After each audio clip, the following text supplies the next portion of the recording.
que acabamos de fazer foi uma contagem regressiva. E para isso, utilizamos números. Números? Mas o que são números? Você sabe por que os números surgiram? E como isso aconteceu? Onde podemos utilizar os números no nosso dia a dia? Por que somar, subtrair, dividir e multiplicar é tão importante em nossas vidas? Vamos conhecer a história dos números? Então, vamos lá! Hoje em dia, onde quer que estejamos, lá estão eles. Os números. São telefones, senhas, os preços de tudo são representados por números. A nossa idade também. Atualmente temos a tecnologia que nos ajuda em várias situações de cálculos. E você sabe onde mais os números são utilizados e por que são tão importantes? Pause o vídeo e reúna-se com seus colegas e professores ou até mesmo sua família e converse um pouco mais sobre como os números estão presentes em nossas vidas. Até já! E aí, debateram sobre o assunto? Então agora vamos ver como era muito antes do surgimento dos números, das calculadoras e dos computadores? Vamos voltar alguns anos, mais exatamente dentro das cavernas. Pesquisas comprovam que há mais de 30 mil anos, os homens já tinham necessidade de contar. Riscos e marcas descobertas em cavernas indicam isso. Entalhar em ossos e pedaços de madeira também era um recurso utilizado. Se você vivesse naquela época e não conhecesse os símbolos numéricos que atualmente estão presentes no seu dia a dia, como representaria as quantidades nas paredes das cavernas? Invente uma forma e compartilhe com seus colegas e professor. Sistema de pedrinhas. Imagine um pastor de ovelhas que saía com seus animais e todos os dias no retorno precisava conferir a quantidade de ovelhas que recolhia. Como fazer tal contagem sem papel nem lápis ou calculadora? Você sabia que cálculos quer dizer pedras?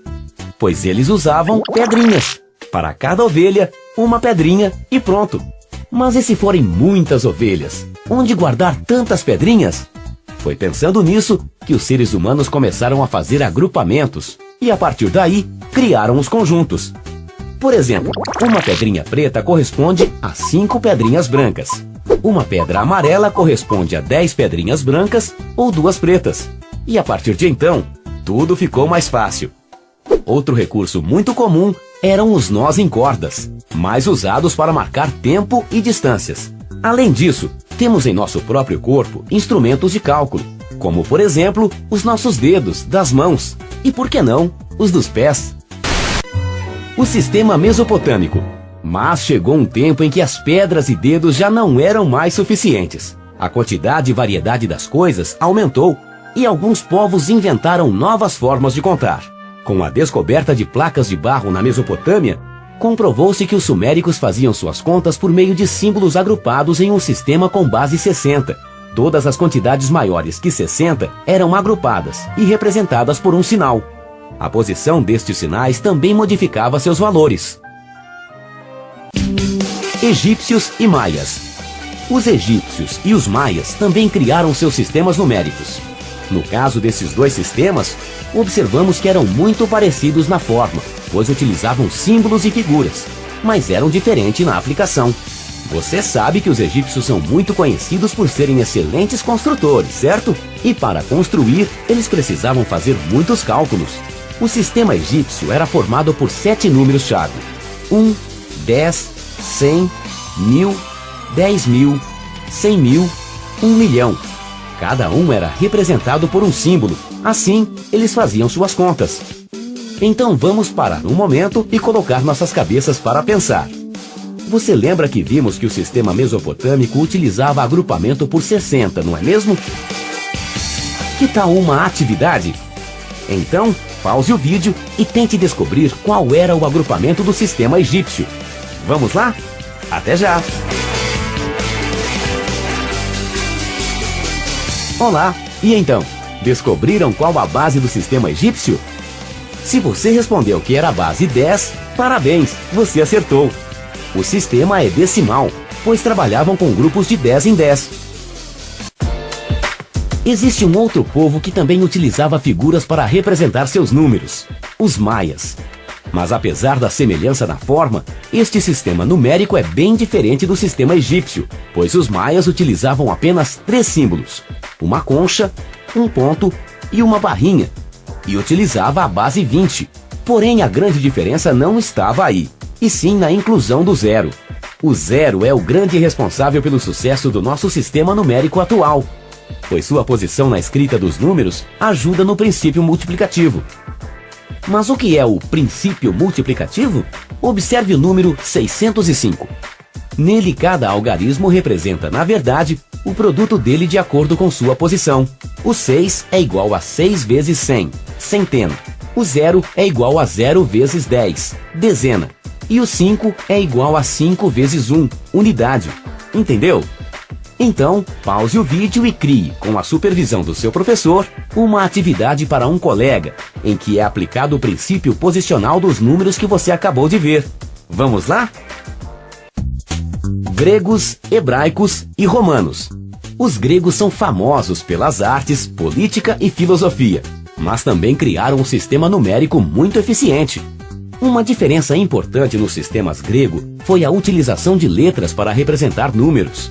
Além dos gregos, os hebreus também escreviam assim. Mas além dos gregos e hebreus, surgia mais um povo, os romanos. Com suas táticas de guerra, eles dominaram rapidamente as terras e aos poucos a civilização grega deu lugar ao seu império. Com todas estas conquistas, certamente eles tinham muitas contas para fazer e por isso criaram uma forma eficiente de representar os números. Os romanos usavam letras também, mas eram apenas 7. I1, V5, X10, L50, C100, D500, M1000. E como neste caso, a ordem dos símbolos mudava o valor. Este é um sistema ordenado.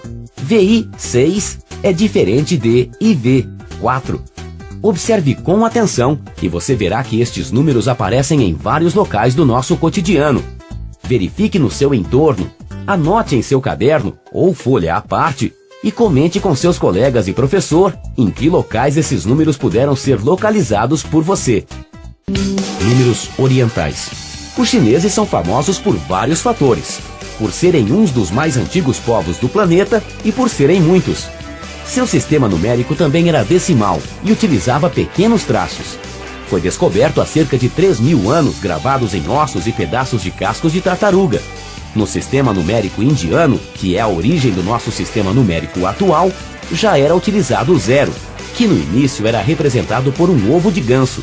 Com a utilização do zero, o sistema precisava somente de 10 símbolos para representar qualquer quantidade. Este sistema se espalhou e logo chegou à Europa, e de lá para o mundo, deixando impressionados muitos sábios e matemáticos. O sistema indo-arábico. O sistema tem esse nome, indo-arábico, porque tem sido criado pelos hindus, indo, e divulgado pelos árabes, arábico. Os números que você já utiliza atualmente já eram representados usando os números hindus: 0, 1, 2, 3, 4, 5, 6, 7, 8 e 9. Esses números, quando colocados em posições diferentes, eles assumem valores diferentes. Veja o exemplo do algarismo 4 em diferentes posições. No número 456, sabemos que o 4 vale 400, 4 vezes 100. Já no número 342, sabemos que o 4 vale 4 vezes 10, igual 40. No número 1004, o 4 vale 4 vezes 1, igual 4. Além de ser mais fácil por possuir uma quantidade pequena de símbolos, o sistema indiano permite calcular rapidamente. O que podemos perceber é que o ser humano, a partir da sua necessidade, principalmente de contar e calcular, criou formas para facilitar tais processos. Será que no futuro outras mudanças podem acontecer? Mas essa é uma história para ser contada daqui a mais uns 1000 anos. Até mais!